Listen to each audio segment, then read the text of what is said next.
Olá, pessoal, sejam todos muito bem-vindos para mais uma aula do nosso curso de Ciência, Tecnologia e Sociedade. Nós vamos falar hoje sobre a técnica entre os modernos, ou a tecnologia no contexto da modernidade. Isso implica falar também sobre aquilo que se convencionou chamar de tecnociência, a relação entre ciência e tecnologia no contexto das sociedades modernas. Então, a gente vai falar basicamente sobre tecnologia hoje, né, ou os desafios, grandes desafios da tecnologia dos nossos dias. Mas antes da gente fazer esse movimento de explicação, de trabalhar o tema de hoje, eu vou fazer uma retomada bem breve de tudo que a gente viu até então, para que a gente possa integrar mais a aula de hoje a essa linha de reflexão que a gente tem tomado desde quando suscitamos aqui aquela importante frase de Aristóteles, lá do início da metafísica, quando ele diz que todos os seres humanos tendem por natureza ao saber. Quando a gente analisou essa frase naquela primeira aula, nós chamamos, na segunda aula, na verdade, para ser mais preciso, nós chamamos a atenção para o fato de que os saberes pelos quais os seres humanos, de alguma forma, buscam o conhecimento são basicamente resultado de um espanto, de uma admiração por um fenômeno que até então não sabemos explicar. Nós vimos que há duas maneiras de a gente lidar com os fenômenos dos quais não conseguimos explicar. Um deles é a episteme, o outro deles é a doxa, entendendo que a doxa faz parte de toda aquela opinião ou aquela ideia que a gente faz de uma coisa e que, em geral, responde às questões muito mais a partir da nossa perspectiva, da nossa maneira de enxergar um determinado fenômeno, enquanto a episteme é, na verdade, a ciência propriamente dita. Não é? A ideia, portanto, de que podemos acessar conhecimentos ou obter conhecimentos que são universais e necessários e que independem das minhas perspectivas, independem do meu lugar no mundo. Então, trabalhamos essas duas ideias para chegar num quarto momento, na verdade, em que nós tratamos basicamente sobre o conceito de técne, que é o conceito de tecnologia, distinguindo, portanto, o episteme, que é o conhecimento universal e necessário, de tecnologia, ou de técne, que é o conhecimento universal e necessário aplicado à produção. Nós vimos na última aula que nós temos dois tipos de saberes, a gente já vem falando isso, na verdade, já desde o início do nosso curso. Um saber que é descritivo e que responde meramente à pergunta o que é o fenômeno que está diante de nós, e também, do outro lado, a pergunta por quê, que é um saber que visa saber as causas, conhecer as causas, a razão de ser das coisas. O saber o quê, que é o saber descritivo, é baseado na experiência e por isso é particular e contingente. A gente não consegue desses saberes criar uma lei universal que valha para todos os seres humanos, para todos os contextos e épocas. Em contraste com a ciência, a episteme, que é universal, que é um conhecimento universal e necessário, que é como, por exemplo, 2 mais 2 igual a 4, não importa onde você esteja, 2 mais 2 seguirá sendo igual a 4, não importa a época, não importa o contexto cultural, não importa quem diga. Então, ciência se comportaria de acordo com os antigos como esse conhecimento universal e necessário, um saber que explica, portanto, a razão de ser das coisas em contraste com aquele saber o quê, que é um saber mais descritivo. Nós vimos que o saber o quê, o saber descritivo, ele é um saber que, por ser baseado na experiência, as pessoas podem desenvolver técnicas baseadas nesse saber. E essas técnicas baseadas nesse saber, elas basicamente são ensinadas ou aprendidas, né, pela imitação, pela mímese. Né? Então, elas não podem ser teoricamente ensinadas, mas elas podem ser aprendidas pela imitação, ou seja, você não vai ter uma faculdade de pedreiro, né? Mas o pedreiro vai ensinar e vai aprender alguém a ser pedreiro observando um pedreiro de verdade, é por observação e imitando os trabalhos de um pedreiro. Já o conhecimento que funda a tecnologia no sentido que nós definimos como ciência universal e necessária aplicada à produção, ela já pressupõe que se trata de um conhecimento, de uma sabedoria, de um saber que pode ser teoricamente ensinado. Portanto, não é do âmbito da mimesis, mas é do âmbito da noesis, do pensamento. Portanto, se o conhecimento, digamos assim, técnico de um pedreiro é um conhecimento fundado na experiência e, portanto, na imitação, o conhecimento tratado por aqueles que possuem a ciência universal e necessária é chamado, portanto, de tecnologia no seu sentido mais rigoroso, no seu sentido mais preciso, porque elas não aprendem a tecnologia a partir da imitação ou da experiência, mas aprendem a partir da teoria. Não, elas são teoricamente ensinadas. Daí o exemplo do engenheiro ou do arquiteto para mostrar a diferença entre o que é uma tecnociência, digamos, nesses termos mais modernos, né, de uma mera técnica que você aprende por observação, por experiência, e que não é fruto da racionalidade teórica, mas é fruto da observação empírica e da repetição, do hábito, tentativa e erro, etc. Tá bom? Então, isso a gente viu na nossa última aula. Nós vimos que o saber o porquê das coisas, que é aquilo que caracteriza algo como uma ciência universal e necessária, não se aplica só à técnica, né? Aquilo que a gente chama de técnica é ciência aplicada à produção. É um fazer baseado numa teoria, portanto. A ética, por outro lado, é também uma ciência, mas uma ciência aplicada à ação, ao agir. Isso vai acontecer, por exemplo, com a política. A política é uma ciência aplicada à sociedade, não é? À vida social, à vida comunitária. Então, ela se preocupa, portanto, com o aspecto social, com a vivência em comunidade. E assim por diante. Todas as ciências chamadas teóricas são aquelas que, quando aplicadas, seja à produção, à ação, à comunidade ou qualquer outra finalidade, ela é, portanto, considerada uma ciência. Então, técnica, nesse sentido, desde o início está atrelada à ciência, está unida à ciência. Nós vimos no nosso encontro aqui, né, nas aulas do nosso curso, desde o início, logo nas primeiras aulas, eu fiz uma distinção com vocês de algo, quando nós falávamos sobre a tecné, ou seja, a técnica, eu falava para vocês sobre a distinção entre um artefato produzido pelas mãos de um artesão, tá certo? Portanto, de um artista, de um técnico, né?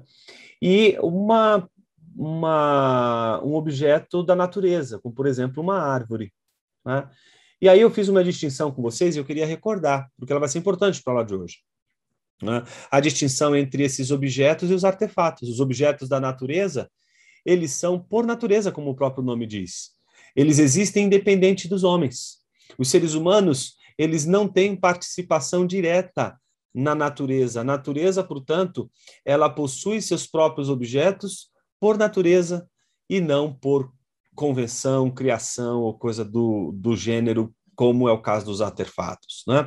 Os artefatos, eles, ao contrário da natureza, eles contam com a criação humana, eles contam, portanto, com a atividade humana, eles contam com o labor, a produção humana.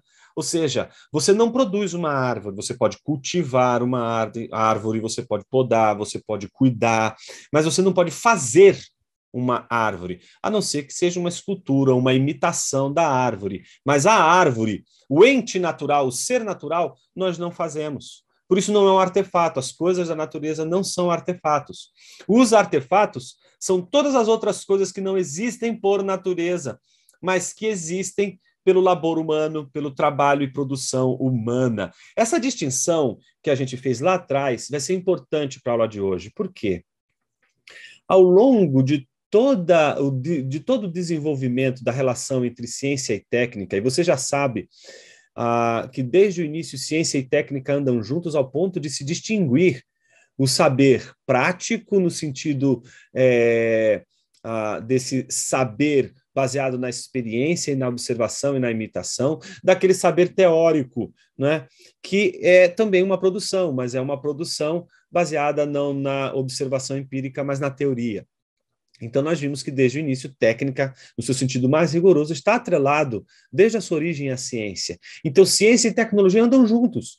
Tecnologia é a prática, é o fazer, é o produzir com base na ciência, ou seja, a ciência como sendo uma teoria que se aplica à produção de tudo aquilo que corresponde às necessidades, desejos, anseios e paixões humanas. Tá?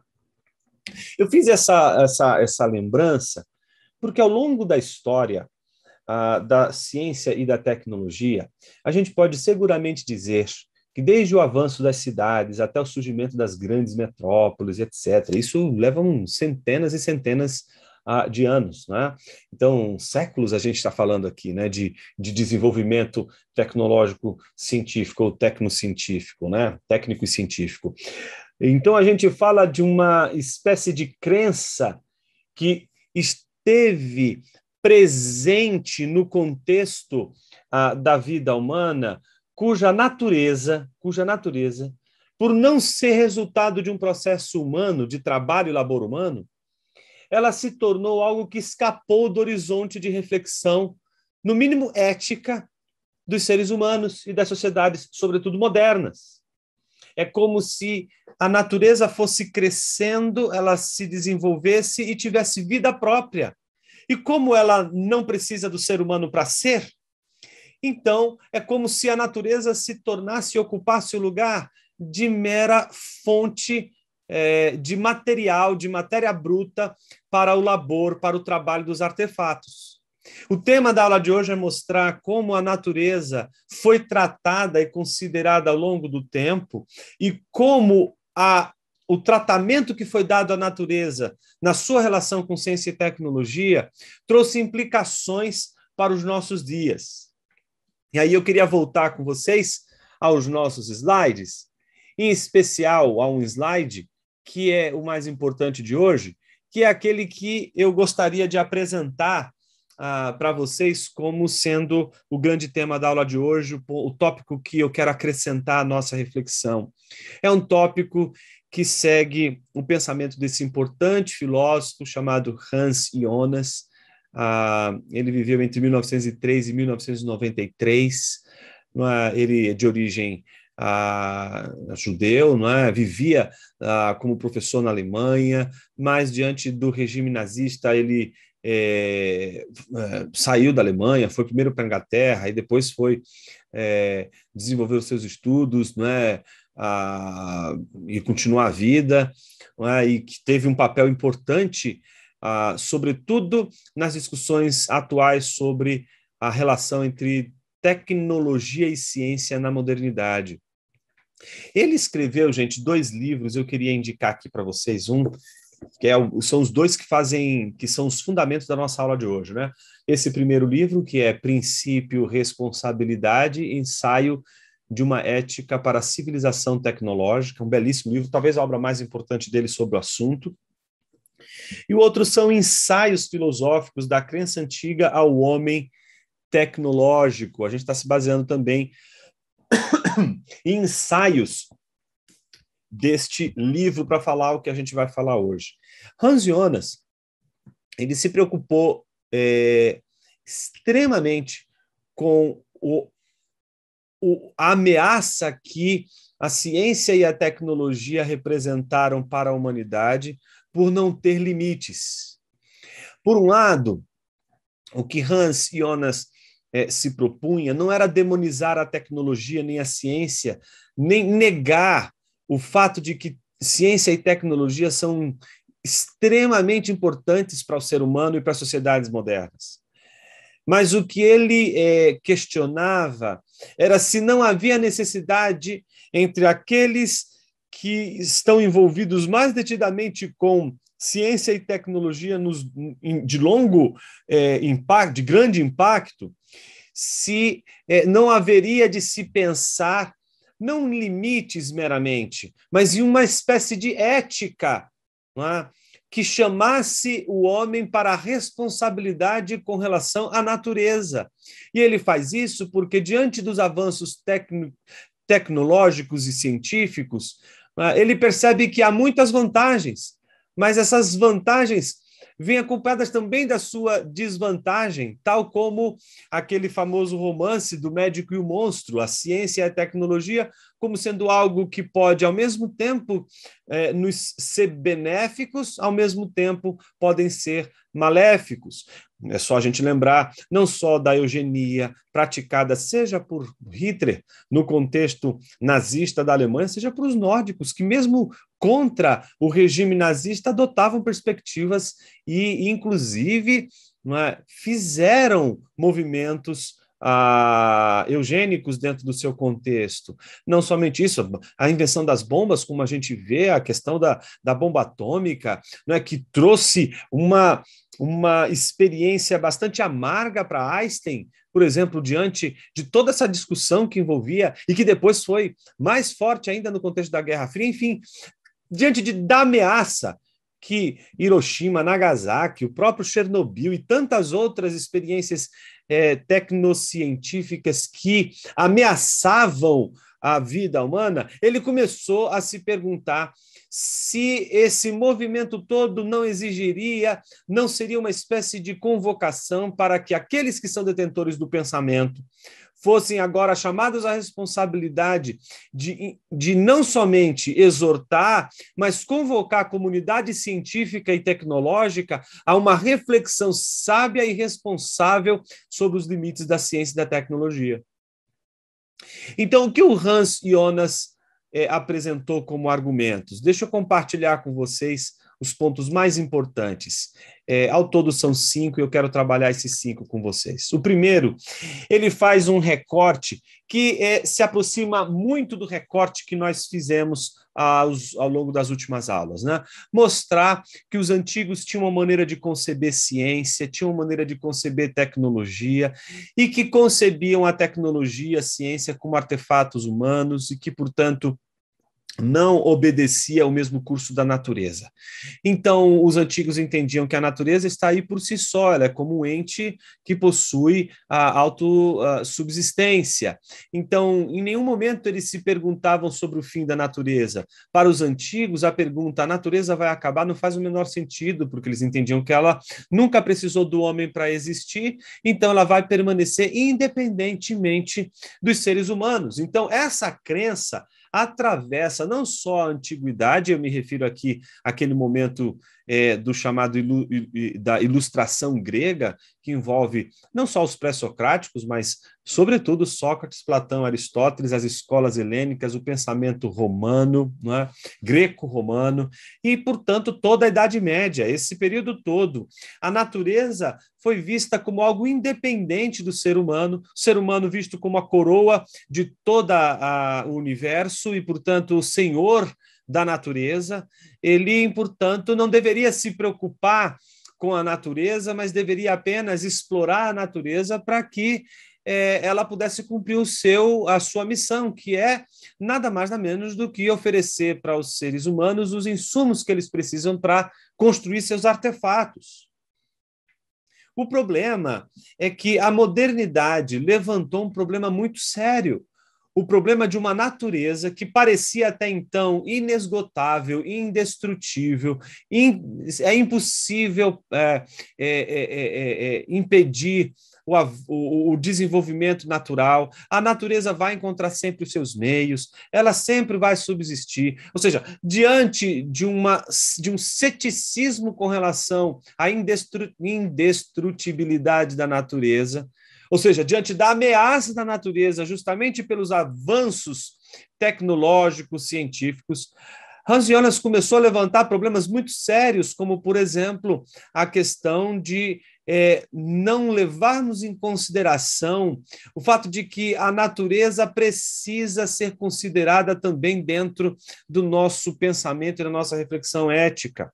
O que ele queria dizer com isso? Em primeiro lugar, todas as perspectivas antigas, fundamentadas nessa maneira de conceber a natureza e conceber a tecnologia, elas eram antropocêntricas. né? Elas eram centradas, portanto, no ser humano.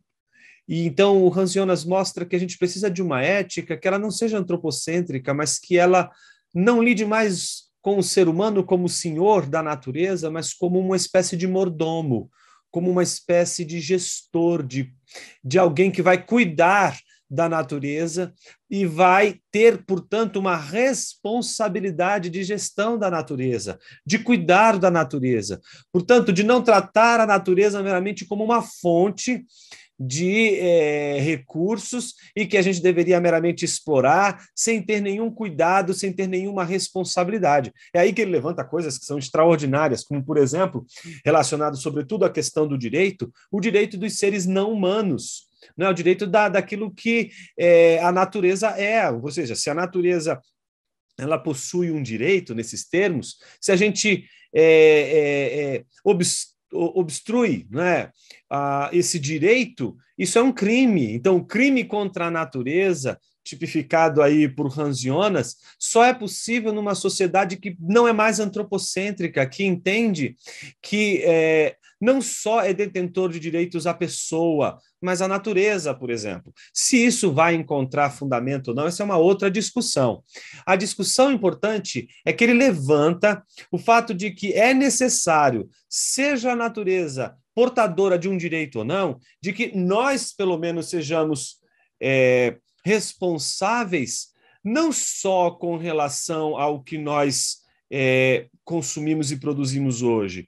Ele vai falar do fato de que os modernos eles esqueceram de pensar no futuro e de pensar nas novas gerações.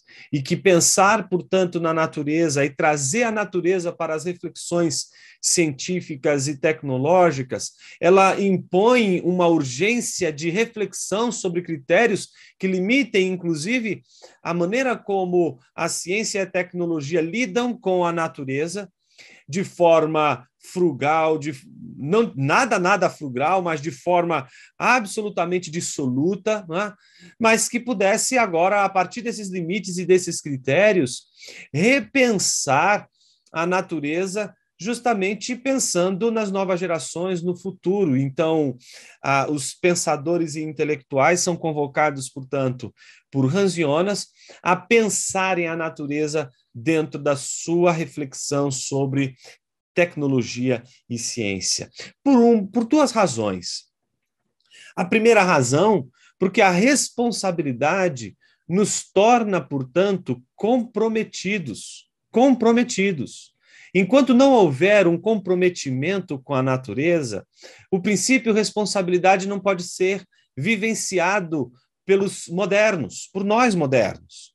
Enquanto nós olharmos para a natureza, vai dizer Hans Jonas, apenas como uma fonte de insumos para a nossa produção, para a produção dos nossos artefatos, nós não vamos nos sentir responsáveis pela manutenção, pelo cuidado e pela gestão, pela boa gestão, pela mordomia com relação ao universo da natureza. Então, o princípio de responsabilidade é um princípio que requer uma descentralização da ética no homem para uma observação mais ampla da vida, não só humana, mas também não humana, como ele vai se referir no princípio responsabilidade. E isso só é possível se nós combatermos duas coisas. Em primeiro lugar, nós precisamos combater a perda da autarquia. O que é a perda da autarquia? Você vai perceber uma das coisas curiosas, né? Então, a autarquia vem aí do grego e significa nada mais nada menos do que governar-se a si mesmo. Então, a autarquia tem a ver com autogoverno. Bom, mas o que está querendo dizer com isso?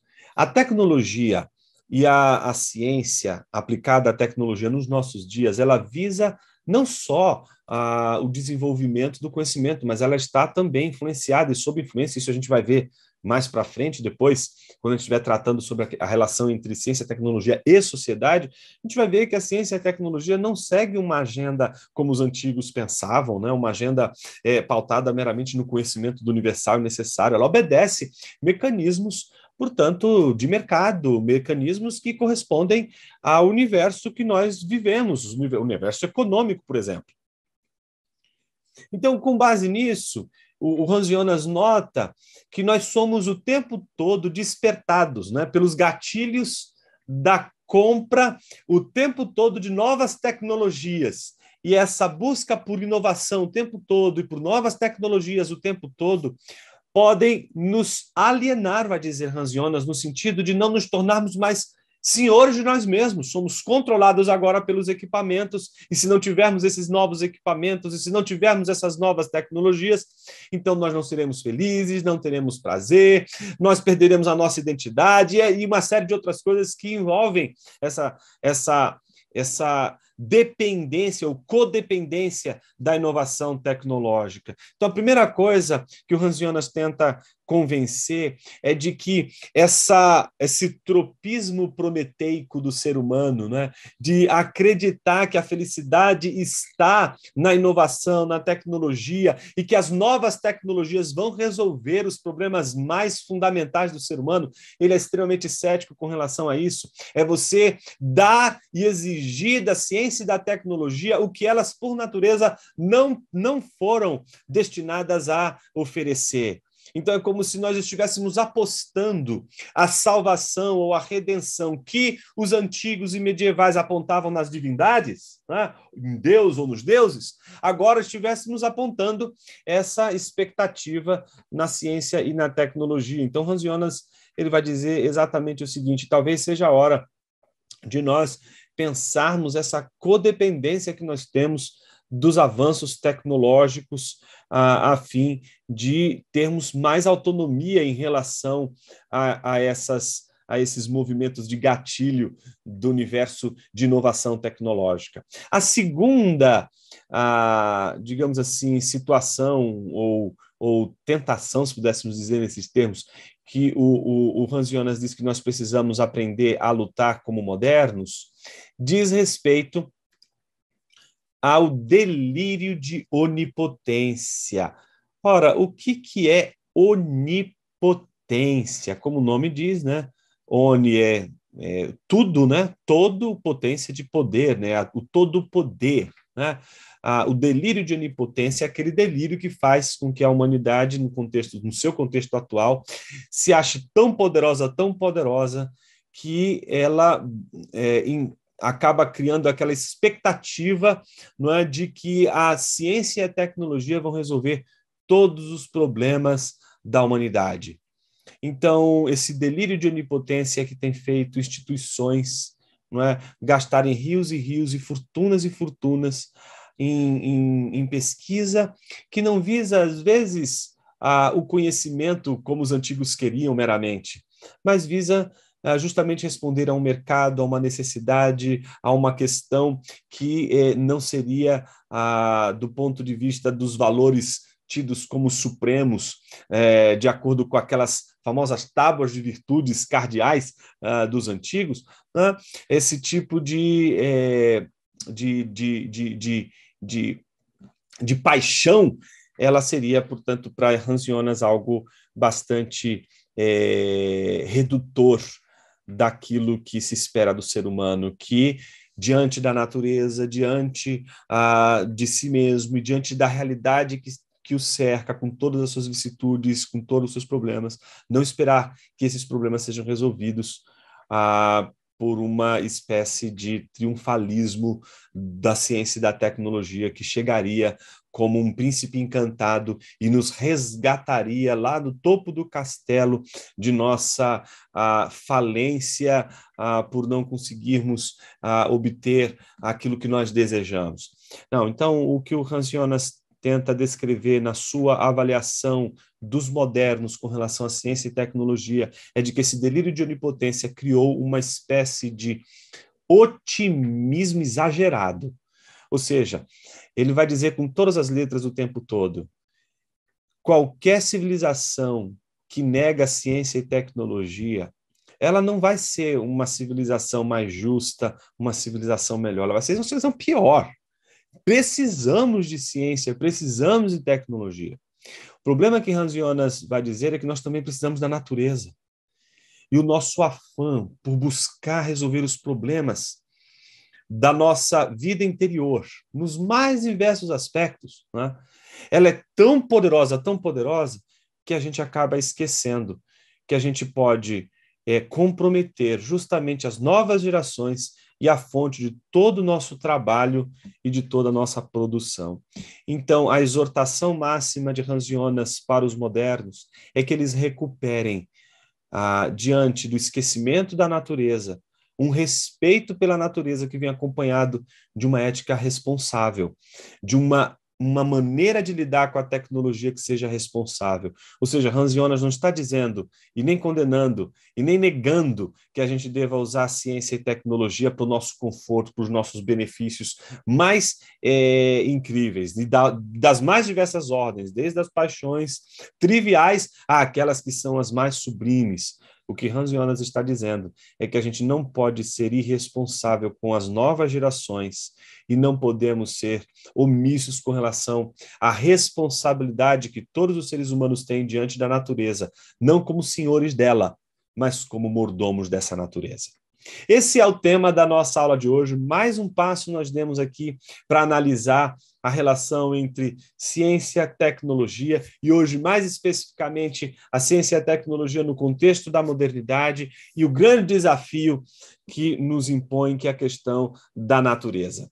Nas próximas aulas, a gente vai tratar da sociedade, vamos entrar no contexto das cidades, e depois de trabalharmos esse triângulo, ciência, tecnologia e sociedade, aí sim nós vamos mergulhar nos estudos em CTS.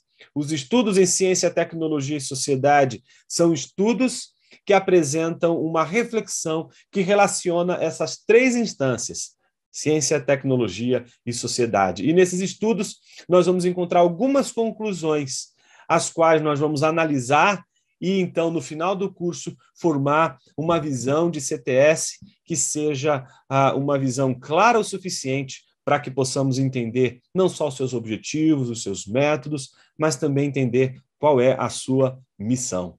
É isso, minha gente. Espero que vocês tenham gostado da aula de hoje e nunca se esqueçam, sejam felizes.